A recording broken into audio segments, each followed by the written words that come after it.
사랑하는 우리 성도님들 안녕하세요. 여호수아서 세 번째 강의가 시작이 되었습니다. 지난 두 강의에서는 여호수아가 왜 중요한지, 그리고 여호수아는 누가 썼는지, 그리고 여러 가지 여호수아의 계관에 대해서 말씀을 함께 나누었습니다. 오늘부터는 본문으로 들어가서 주요 장면들을 함께 나누면서 본문 속에서 역사하시는 하나님을 좀 살펴보도록 하겠습니다. 오늘은 1장과 2장인데요. 특별히 여호수아가 가나안 땅에 들어가기 전에 정복을 준비하는 과정입니다. 여호수아서를 보면 여호수아가 치밀하게 그리고 하나님의 은혜 가운데 또 이 가나안 땅을 정복하는 과정 중에 준비하는 장면이 1장과 2장에 기록이 되어 있습니다. 1장 1절부터 9절까지는 특별히 새로운 리더를 임명하는 과정이 나옵니다. 이제 모세가 신명기 34장 5절에 이렇게 하나님께 소천을 했죠. 돌아가셨습니다. 모압 평지에서 설교를 마친 모세를 하나님은 느보산에서 부르셨습니다. 그래서 온 땅 가나안 땅까지 보여주시고, 그리고 모세는 가나안 땅에 들어가지 못하고 그 땅에서 죽음을 맞이하게 되죠. 그러니까 모세가 죽었다는 것은 사명을 다 했다는 의미가 되는 것입니다. 그러니까 우리도 이 땅 가운데 있다가 하나님께서 부르실 때는 하나님이 주신 사명을 잘 마친 때가 된다고 보면 되겠습니다. 모세는 사명을 완수할 때까지 하나님의 은혜를 입었죠. 120세가 되도록 눈이 흐려지지 않고 기력도 쇠하지 아니했습니다. 그러니까 하나님의 사람은요, 사명이 있으면 하나님이 특별한 은혜를 부어주시는 것 같습니다. 여러분도 하나님께서 사명을 주신 그 사명을 가지고 살아갈 때에 하나님이 그 필요한 모든 좋은 것들, 육체적인 거라든지 지혜와 지식이나 아니면 세상의 환경들을 다 하나님께서 준비해 주시리라고 믿습니다. 사명을 다할 때까지 모세는 끝까지 또 살아남았지요. 모세가 가나안 땅에 들어가지 못한 이유를 지난번 강의에서 제가 잠시 이야기를 나눴는데, 하나님으로부터 직접 율법을 받은 인물로 모세는 율법을 상징하는 인물이 되었습니다. 모세는 백성들을 가나안 입구까지 인도하는 율법의 구약의 역할을 하는 상징적인 인물이 됩니다. 그리고 이제 바톤을 터치해서 여호수아가 임명이 되죠. 여호수아는 누구냐? 새로운 시대, 신약 시대의 예수 그리스도를 상징합니다. 그러니까 여호수아라는 이름 자체가 예수님이라고 하는 이름과 동일하다고 제가 말씀을 드렸습니다. 그러니까 모세가 가나안 땅에 들어가지 못한 이유는 율법을 상징하기 때문에, 그리고 여호수아는 가나안 땅에 들어간 이유는 여호수아가 예수 그리스도를 상징하기 때문에 그렇습니다. 모세로 다시 돌아가 보면 모세는 위대한 하나님의 종이었다는 그런 하나님의 칭찬을 받았습니다. 신명기 34장 9절부터 12절에 보면 최고의 선지자였고, 그리고 여호와를 대면한 자였고 하나님의 위엄을 드러낸 자였습니다. 그러나 아무리 위대한 종이라도 인간이기 때문에 그 임무를 다하는 날에는 하나님의 부름을 받는 것이 마땅하고 당연한 일입니다. 모세는 위대한 종이었지만 또 은혜로운 죽음도 맞았습니다. 모세의 죽음은 참으로 은혜로웠습니다. 우리 모두가 주님의 일 열심히 하고 사명을 잘 감당한 다음에 하나님으로부터 은혜로운 부르심을 받으시기를 주님의 이름으로 축원합니다. 그날은 아주 복된 날이 될 것입니다. 그러니까 모세가 이제 죽은 후에 여호수아가 후임의 지도자가 됩니다. 하나님은 그 시대에 가장 적합한 주의 종을 일으키신다는 사실도 믿으시기 바랍니다. 아무리 위대한 종이라도요, 그 후임에게 넘겨줘야 되는 것이죠. 다른 종교는 몰라도 그리스도, 이 기독교는 하나님이 영웅을 만들지 않으십니다. 그래서 모든 치부를 다 드러내시기도 하고 또 죽음도 직접 하나님께서 부르시는 장면을 성경에 기록해 놓기도 합니다. 하나님은 모세의 후임으로 여호수아를 세우셨습니다. 그러니까 이 모세의 이 선임자는요, 후임자를 잘 지도하고 훈련시켜야 될 의무가 있는 것입니다. 여호수아는 40년간 모세의 수종을 들었습니다. 그러니까 누구든지 존귀한 자가 되기 전에는 여러 혹독한 훈련도 거치는 것이 마땅합니다. 그러니까 하나님께 쓰임 받은 사람들은 그 환경과는 상관없이 훈련이 우리에게 온다는 사실을 기억해야 됩니다. 훈련을 잘 견디고 이겨야 되는 것이죠. 여호수아는 아말렉 전투와 그 다음에 정탐꾼의 과정 등을 다 훈련을 다 거쳤습니다. 그래서 이 훈련 동안, 광야 훈련 동안 순종하는 법을 배웠다는 것이죠. 그러니까 후임 지도자의 특징은 다른 자질을 뛰어넘는 순종 훈련이라는 것을 우리는 알게 됩니다. 그러니까요, 훈련은 어떤 훈련이냐? 우리가 받는 모든 훈련은요, 순종하는 훈련입니다. 하나님 말씀에 순종하는 훈련, 그리고 지도자의 명령에 순종하는 훈련, 하나님의 성령의 음성에 순종하는 훈련을 받아야 되는 것이죠. 여호수아는 무려 40년간이나 이런 훈련을 받았습니다. 훈련을 훌륭히 받은 자만이 하나님이 주시는 존귀한 사역을 잘 감당할 수 있게 되는 것입니다. 그러면 모세는 후임을 잘 가르쳐야 될 의무가 있었고 잘 가르쳤습니다. 그 후임은 여호수아는 이 선임 모세의 사명을 잘 계승해야 될 책임이 있는 것이죠. 여호수아의 임무는 백성을 가나안 땅에 정착시키는 것입니다. 모세가 가나안 입구까지 40년간 이 백성을 잘 이끌고 왔다면 이 여호수아의 임무는 그 백성들을 가나안 땅에 잘 정착시키는 것이 위대한 임무가 되는 것이죠. 그러니까 주의 종들은 하나님의 백성들을 잘 인도해야 되는 의무가 있습니다. 은혜의 복음을 전하는 사명은요, 변하지 않습니다. 모세가 가나안 땅으로 인도했던 것처럼 여호수아도 그 백성들을 가나안 땅으로 인도해야 될 책임이 있었던 것이죠.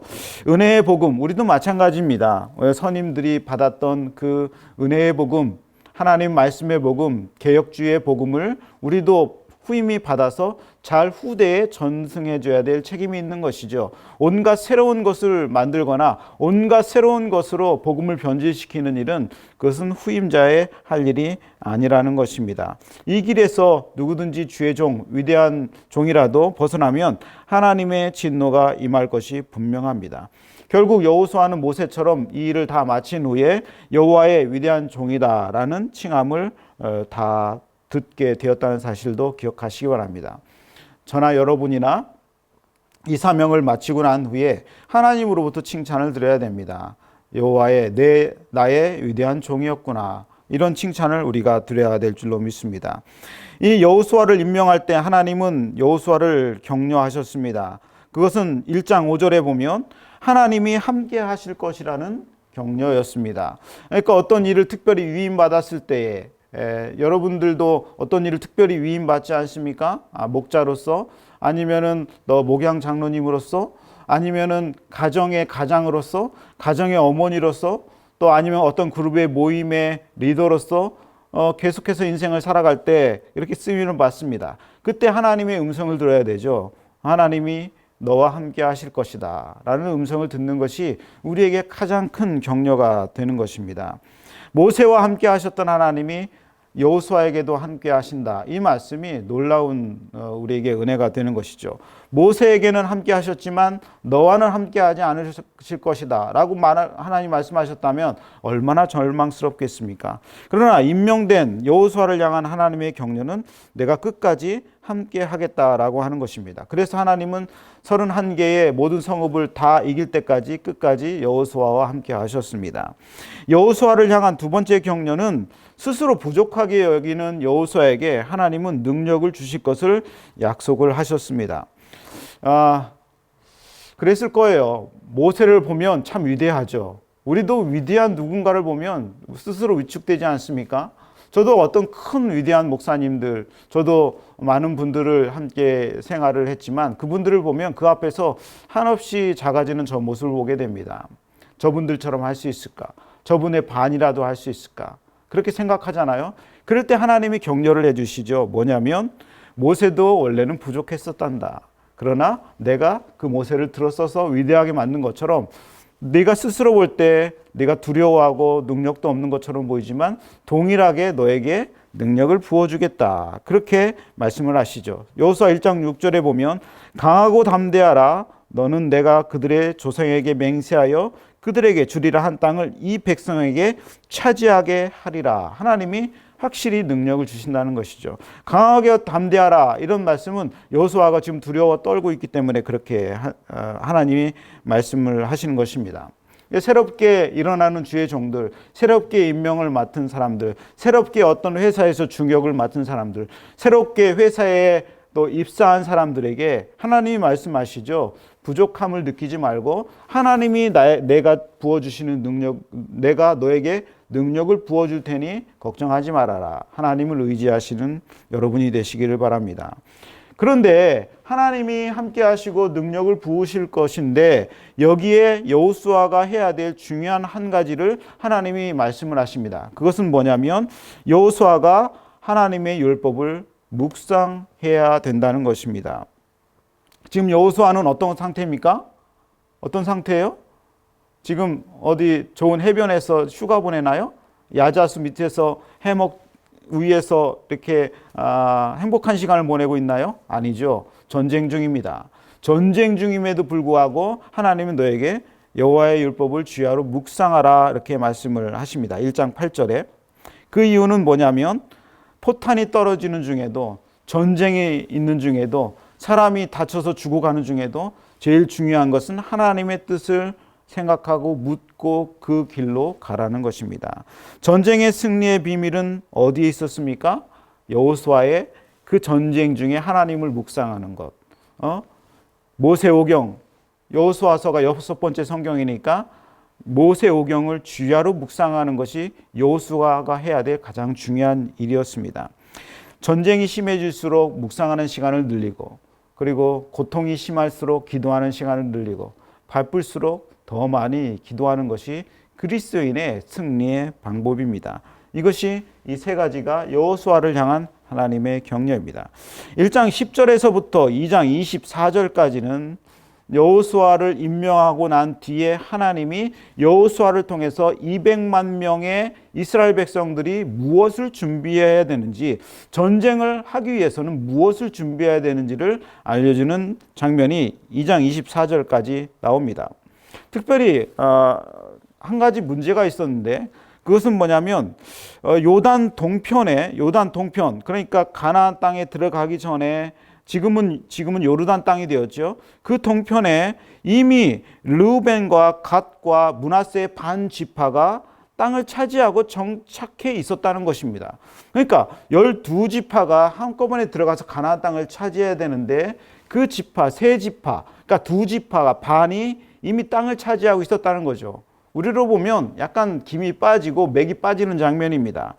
그때 여호수아는 명령하죠. 세 지파를, 이미 동편을 차지하고 있는 세 지파를 향해서 전쟁에 같이 참여해라 얘기를 합니다. 그럴 때 이 세 지파가 모세하고 약속했던 그 장면을 떠올리며 가나안 전쟁에 함께 참여해야겠다고 약속을 하는 것이죠. 이것이 참 중요한 장면 중에 하나인데요. 참 우리는 이미 축복을 받은 사람, 이미 먼저 된 사람들이 있습니다. 그럴 때 하나님 말씀하시죠. 함께 전쟁에 참여해라. 함께 영적인 전투에 참여해라. 그렇게 얘기하십니다. 하나 그림을 보도록 하겠습니다. 이쪽 지파가 므낫셋, 갓, 르벤이죠. 므낫셋 반 지파가 땅을 크게 차지한 이 동편 땅을 이미 차지했고 이 요단강을 건너서 가나안 땅으로 들어가야 되는데요. 이 세 지파가 참여하라는 것이죠.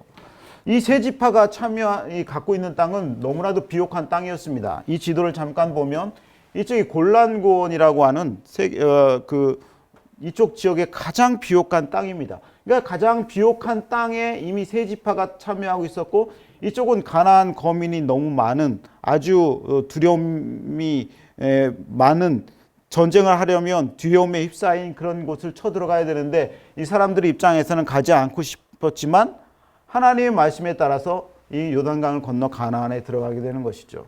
이 사진은 뭐냐면 이게 골란고원입니다. 그러니까 이 므낫세 반지파, 갓과 루벤 지파가 머물기에 최적의 장소죠.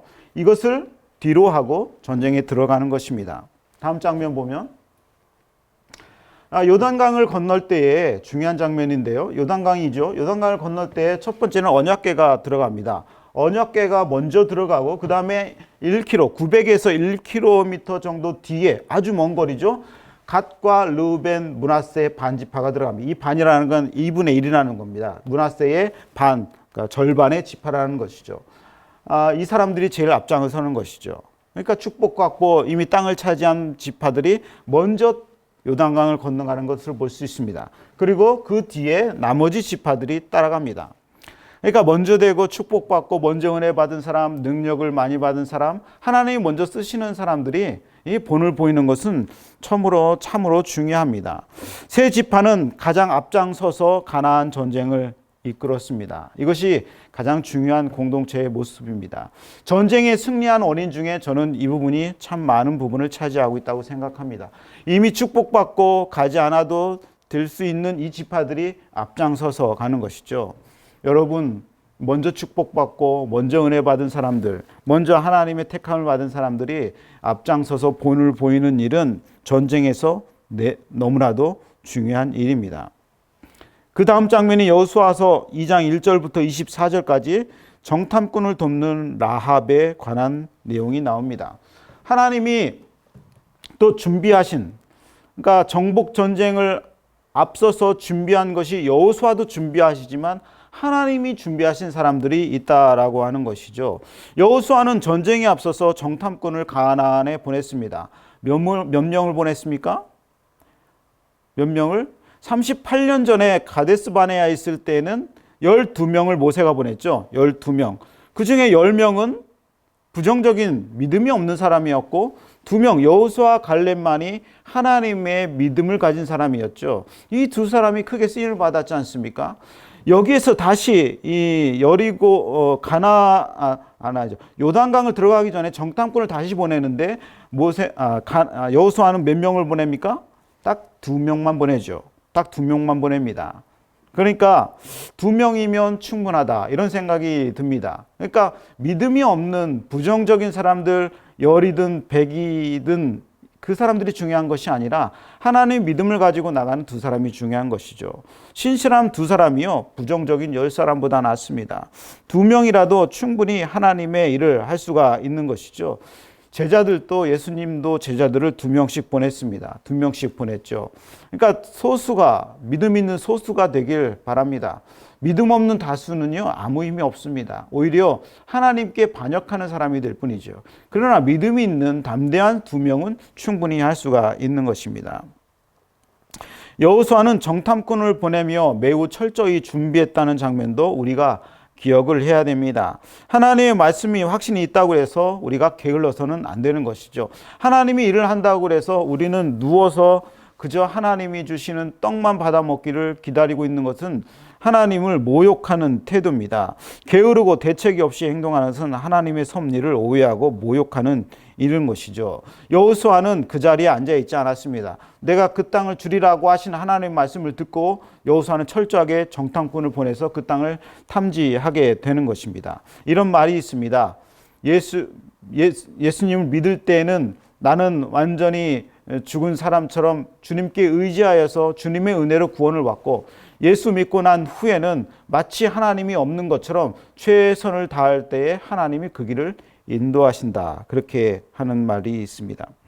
여호수아는 자신이 할 수 있는 최선의 고민을 하고 하나님을 어떻게 기쁘게 하실 것인지를 고민해서 최선의 일들을 다 준비했다는 것을 볼 수 있습니다. 누가 더 크게 쓰임을 받느냐면 잘 준비하는 사람이 크게 쓰임을 받는 것입니다. 특별한 사람이 위대한 종이 되는 것이 아니라 하나님 앞에 좋은 태도를 지니는 사람들이 위대한 종이 되는 것입니다. 인간의 눈은 다 똑같습니다. 그러나 인간의 눈으로 무엇을 보느냐가 더 중요하게 되는 것입니다.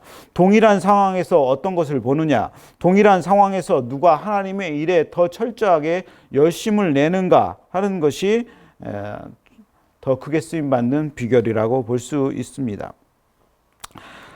정탐꾼이 이제 여리고성에 들어갔습니다. 가나안을 요단강을 넘어서 가나안 땅 첫 번째 성인 여리고성에 들어갔는데 여리고성 안에는 누가 있었냐면 라합이 있었던 것이죠. 라합. 하나님은 그들을 위해서 라합을 준비해 놓으셨다는 사실을 꼭 기억하시기 바랍니다. 라합이 어떤 사람이었습니까?